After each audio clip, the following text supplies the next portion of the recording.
What is going on, Birdland? Stephen Heckman here for the final strike, brought to you by the Baltimore Battery.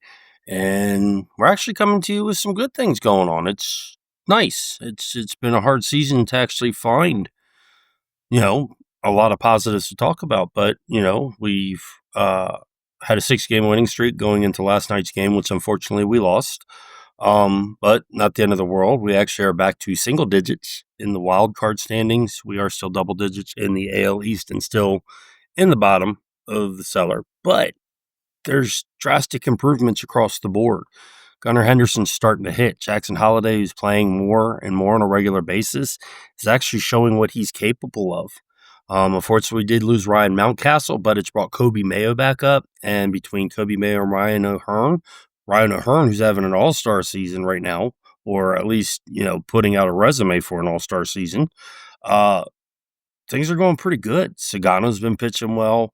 Kramer, not a great game last night, but overall it's been pitching well. Povich has been looking really good. And even Charlie Morton, dare I say, has looked pretty good. He's won his last 2 outings. So, things are looking pretty decent right now. Colton Couser's back. He homered in his first game back. Jordan Westburg could be back as soon as next week. Gary Sanchez, who's already been on rehab assignment, he could be back relatively soon.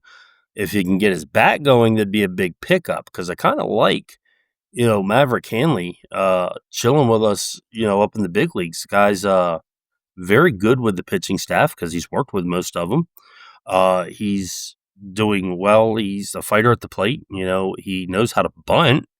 It's a big thing with our team. We've talked about that. You've heard me talk about it over the last 2 seasons of doing this and even this season.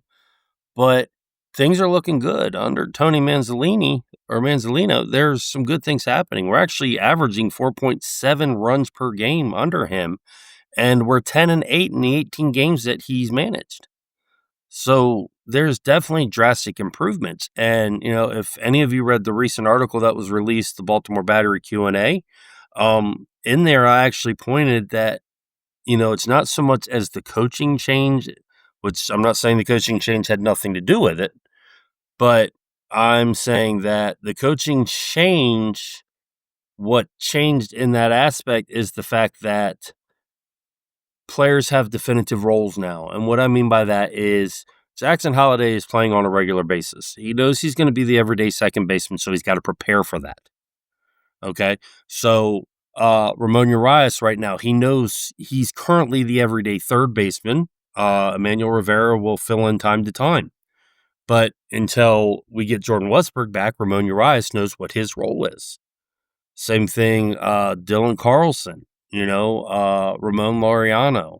They all know what their role is on the team, as opposed to before we were having players switching every single day, switching different positions. Nobody knew exactly where they fit in. Outside of Adley Rutschman and Gunnar Henderson, Gunnar Henderson's your everyday shortstop, or he's going to DH. Rutschman, he's either going to catch or he's going to DH. That's it. Everybody else was still up in the air on where they were going to play, what they were going to do, and what their definitive roles on the team were. And, people don't understand how difficult that is, because if you know you're going to play pretty much every day, you prepare for that. If you know you're going to be coming off the bench as a fill-in piece or a backup piece, you prepare to keep yourself ready during the game as well. So it's kind of hard to sit there and play, you're going to play this day, you play this day, or like Heston Kjerstad would play 2-3 games and then be out for 3 or 4 games. You can't get a young player the reps and at bats that way. And it's the same thing for pitchers. Pitchers have to be able to get 200 innings under their belt before they start to put things together. And that's where it's big for Cade Povich. He's actually putting things together. You can see the young man growing and learning. Walks have to come down. And I've said this for the past couple of weeks with him. Walks have to come down. That's his biggest problem. But when he's on, he's on. His curveball, which I see a lot of people, giving a hard time about his curveball, but I've watched his curveball. His curveball comes in on people. It doesn't start where they haven't a chance to. It comes behind them and into them. If you're right-handed, it's coming right into you. If you're left-handed, it's coming away from you. It's an excellent pitch. And if you're not prepared for a curveball, it's going to baffle you. And it's not one of those 12-6 curveballs. So a pitcher who throws a 12-6 curveball, it's exactly how it sounds. It goes from 12 to 6. This is more of a 10-4 curveball. So it would come in at the 10 and then drop right through the 4 zone. Okay. His is not necessarily that either. His can go anywhere from 10, 9 to 12, and then falling anywhere from 5 to 7. It's that crazy of how much control he has where he wants to put it when that pitch is on. The kick change that he's developed, that pitch is phenomenal and can actually become his true out pitch if he keeps developing it the way that he already has. His fastball touches around the mid-90s, which is fine, and for a lefty, that's what you want. I think a lot of people are forgetting that he is a lefty, and that's why, the curveball is probably getting the crap it's getting. Because if a righty threw a curveball the way his was, yeah, they'd probably jump on it in a heartbeat. But it's because it's a lefty. It's coming completely different approach. And the way it approaches a right-handed batter is not what you're going to be able to look for. If you understand what I'm saying. And I'll just watch it. It looks so slow on TV, and it's really not as slow as it looks. It's just how it looks. And that's the deception of it. The deception of it forces the batter to actually wait and wait. And then it comes through faster than they're ready to react to it. And there you go. You've got yourself either opening strike, a middle strike, or a closing strike. Povich is going to be just fine. I really do believe that. Sagano, he's Sagano. I mean, the guy's going to go out there. He's going to pitch you about 6-7 innings, maybe give you up 2-3 runs. But he knows how to pitch. He can go out there and strike out batters if he has to, but he knows his defense has got his back, and he's going to let that happen. I had an interesting question in the Battery Q&A the other day where we were asked if we thought that Sagano would be traded at the deadline, or actually, no, would be signed after the season. There's two things.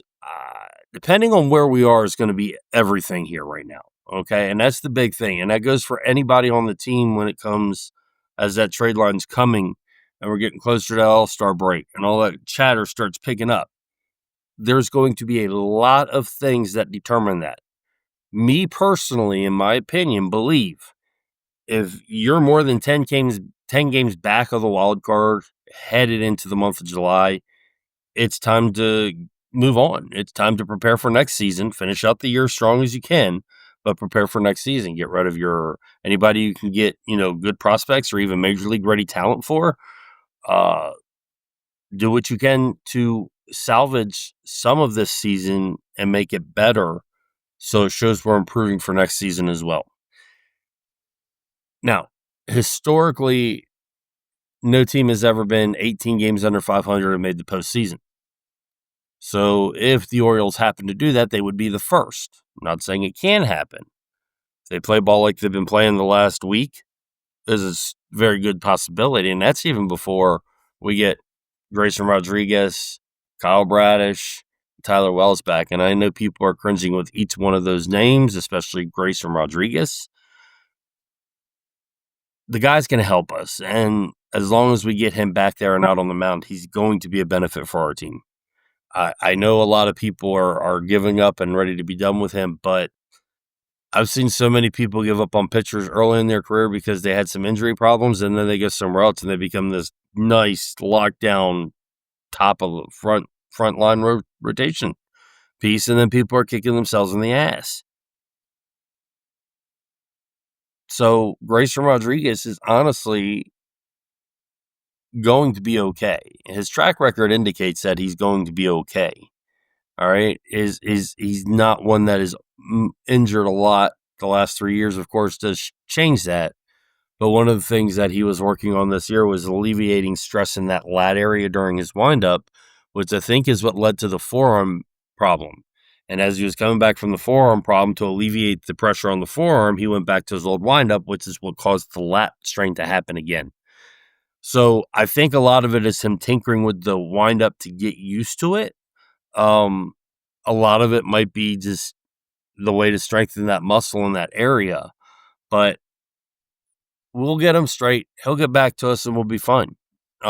He's going to be good for us, especially down the stretch. And right now, the way it looks like we are going to win the trade deadline, honestly, without making a trade because of all the players we're going to be getting back. Cedric Mullins has started running again, so he'll be resuming baseball activities pretty soon as well. Or Aaron Sanchez, he's probably due back around July. So, I mean, we have a windful of talent that's still coming back. If we can get Paul O'Neill on the field and keep him on the field the rest of the season, I think we're going to see good things from him. But if not, we have players that can fill in for him and still get the job done. Dylan Carlson and Ramon Laureano are doing a tremendous job. And I really am not a fan of putting him out there, but Jorge Mateo hasn't really screwed us up totally. But I like Jorge Mateo. I love his attitude. He's a very positive and upbeat guy, but leave him what he is. He's a pinch runner. He can fill in at shortstop and second base as needed. Keep him out of the outfield. We have backup outfielders for that. Let them do their job. Do not give Jorge Mateo more time with an opportunity to get in a game where he does not consistently hit. It's just a wasted out. We don't need wasted outs. We're running to get back into a postseason race. We need every at-bat to matter. It's important. Every at-bat matters. So if you have 8 guys in the lineup who are going to fight and one guy is going to be a guaranteed out, you're losing a minimum of 3 outs a game. Minimum. That's if he only gets up 3 times. Out of 27 outs, that's 3 outs. Then you take away things like strikeouts, which takes more outs away from you.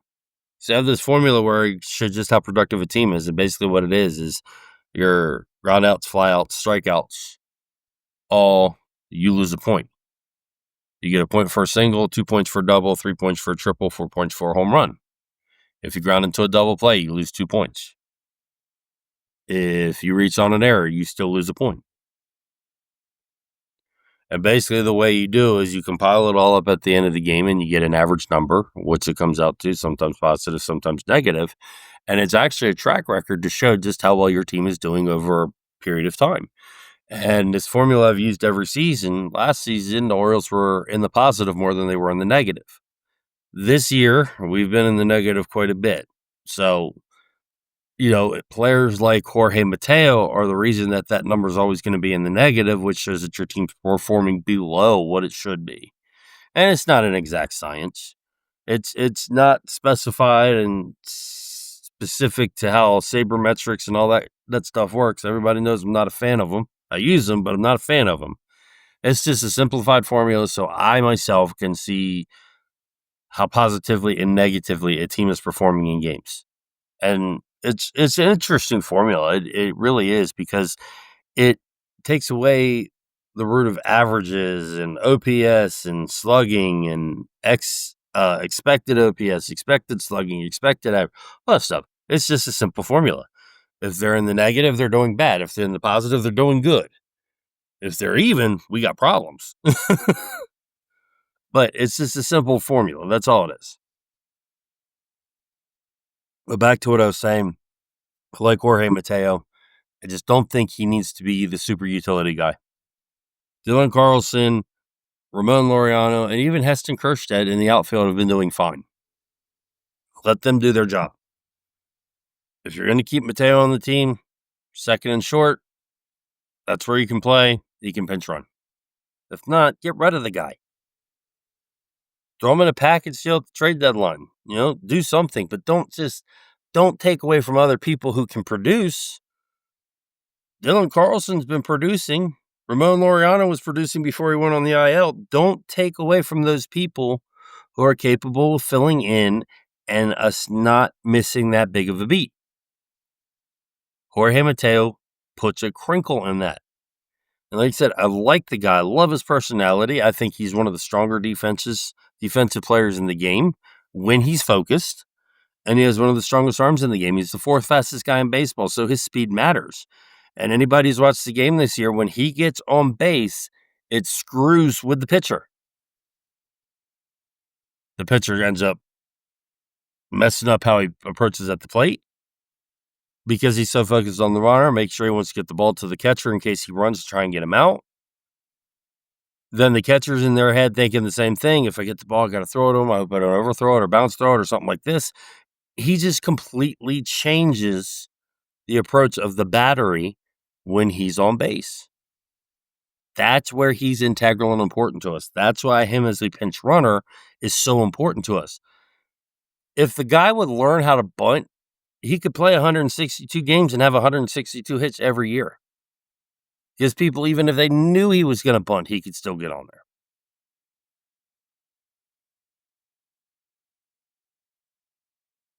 You've got speed, use it. And I'm actually, a few times this year, I've actually seen a few of our players turn to bunt. Cedric Mullins has done it a couple times. Mateo, I don't know if he's been successful, but I know he's done it a few times. And Maverick Hanley. He actually wasn't successful and then was. So, there are players who know how to bunt. James McCann was our best bunter last year. We'd send him up just to bunt specifically in certain positions. But the other thing I was getting at with the team, with the improved play, is they're confident in what they're doing in each other. They know what they're capable of. They've always known what they're capable of.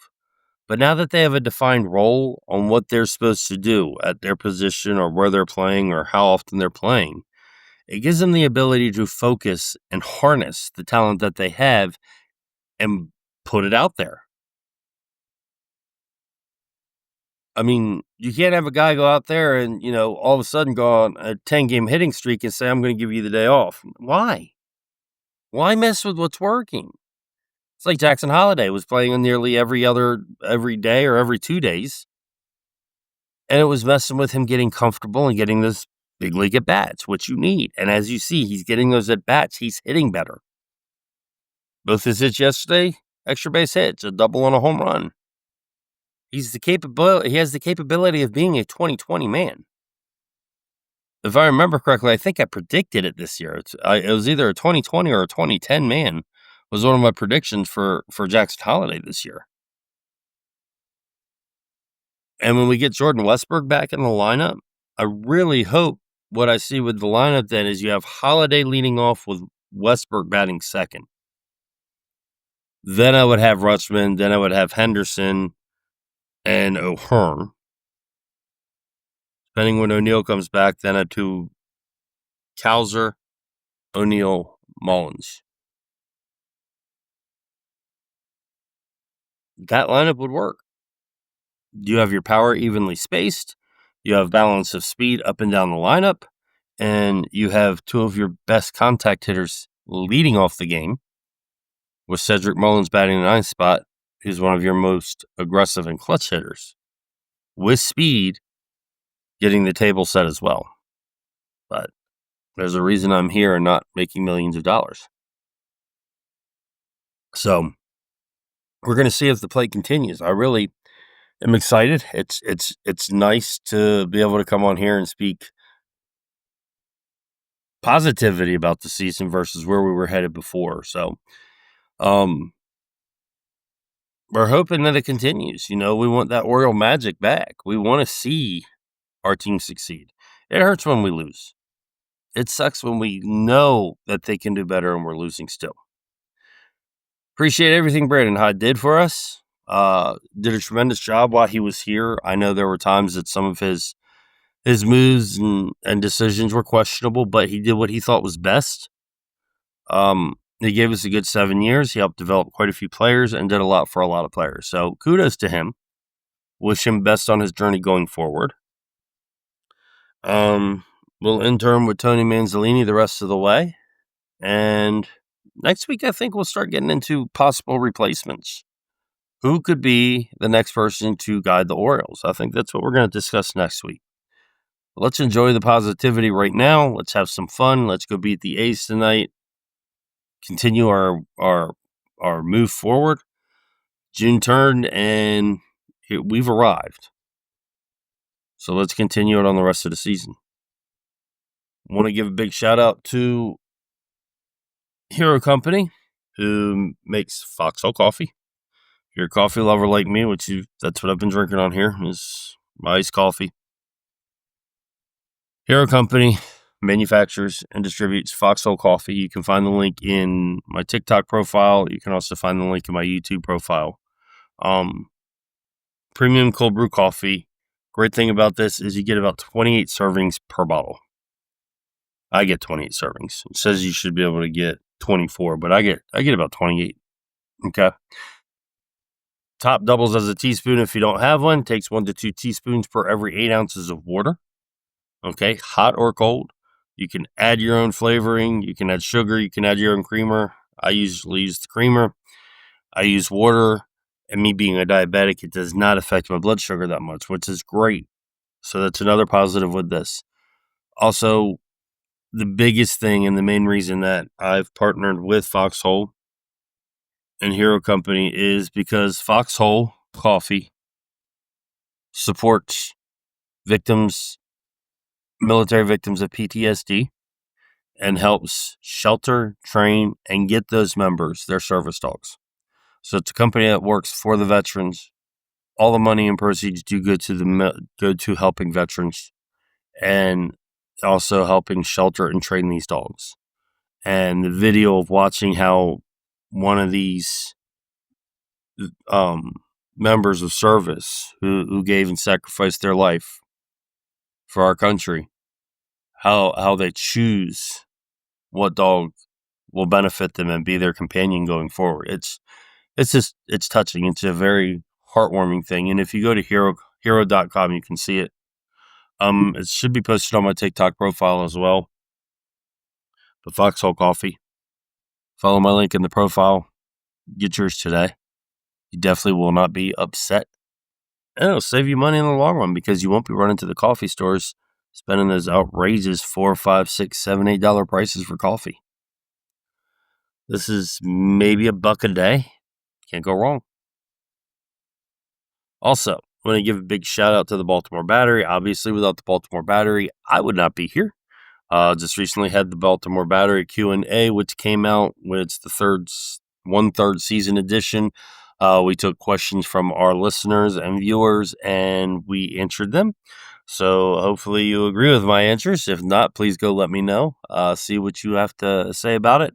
Definitely always leave comments and feedback. We love that. We want to hear from our fellow fans, if I can speak today. Same here. I want to hear from you all. I want to know what you all think. If I missed something or you'd like me to discuss something, working on trying to get a few people to come on the show.